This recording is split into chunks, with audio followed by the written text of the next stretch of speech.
সিরিয়ায় বাশার আল আসাদ সরকারকে উৎখাতের মাধ্যমে আসাদ পরিবারের ৫০ বছরের শাসনের অবসান হলো। ২০০০ সালে তিনি প্রেসিডেন্ট হওয়ার আগে তার বাবা হাফিজ আল আসাদ দেশটির প্রেসিডেন্ট ছিলেন ৩ দশক। এখন হায়াত তাহরির আল শাম HTS এর নেতৃত্বে বিদ্রোহীরা সিরিয়ায় অন্তর্বর্তী সরকার গঠন করছে। আর একই সঙ্গে অনিশ্চিত হয়ে পড়েছে ক্ষমতাচ্যুত প্রেসিডেন্ট, তার স্ত্রী ও সন্তানদের ভবিষ্যৎ। বর্তমানে তারা রাজনৈতিক আশ্রয়ে রাশিয়ায় আছেন, কিন্তু সামনে কি অপেক্ষা করছে তাদের জন্য? সিরিয়ার গৃহযুদ্ধে আসাদের কট্টর মিত্র ছিল রাশিয়া। দেশটিতে রাশিয়ার দুটি গুরুত্বপূর্ণ সামরিক ঘাঁটিও রয়েছে। ২০১৫ সালে আসাদের সমর্থনে বিমান হামলা চালিয়ে রাশিয়া যুদ্ধের ঢেউ সরকারের পক্ষে নিয়ে এসেছিল। সেই ৯ বছরে রাশিয়ার সামরিক অভিযানে ২১,০০০-এর বেশি মানুষ প্রাণ হারিয়েছিল। এর মধ্যে অন্তত ৮,৭০০ জন ছিলেন বেসামরিক নাগরিক। ইউক্রেন যুদ্ধ শুরুর পর সিরিয়া থেকে সরে যায় রাশিয়ার মনোযোগ। দেশটি হয়তো এবার নভেম্বরে বিদ্রোহী গোষ্ঠীগুলোর অভিযান শুরুর পর আসাদ সরকারকে সহায়তায় অনিচ্ছুক কিংবা অক্ষম হয়ে পড়েছিল। বিদ্রোহীরা দামেস্কের নিয়ন্ত্রণ নেওয়ার কয়েক ঘন্টার মধ্যেই রুশ সরকারি গণমাধ্যম খবর দেয় যে আসাদ ও তার পরিবার মস্কোয় এসে পৌঁছেছে এবং মানবিক বিবেচনায় তাদের রাজনৈতিক আশ্রয় দেওয়া হবে।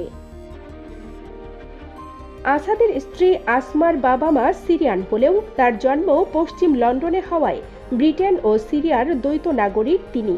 আর সেই সুবাদে রাশিয়ায় না থেকে যুক্তরাজ্যেও ফিরতে পারবেন তিনি। আসমা ২০০০ সালে পাকাপাকিভাবে সিরিয়ায় এসে প্রেসিডেন্ট আসাদকে বিয়ে করেন। যুক্তরাষ্ট্রের পররাষ্ট্র দপ্তর ২০২২ সালে কংগ্রেসে দেওয়া এক রিপোর্টে বলেছিল যে আসাদ পরিবারের $2 বিলিয়ন সম্পদ আছে। ওই রিপোর্টে বলা হয়েছিল আসাদ ও আসমা সিরিয়ার অর্থনীতির বড় বড় খেলোয়াড়দের ঘনিষ্ঠ। তারা তাদের কোম্পানি ব্যবহার করে অবৈধভাবে অর্থ আয় ও পাচার করেছেন।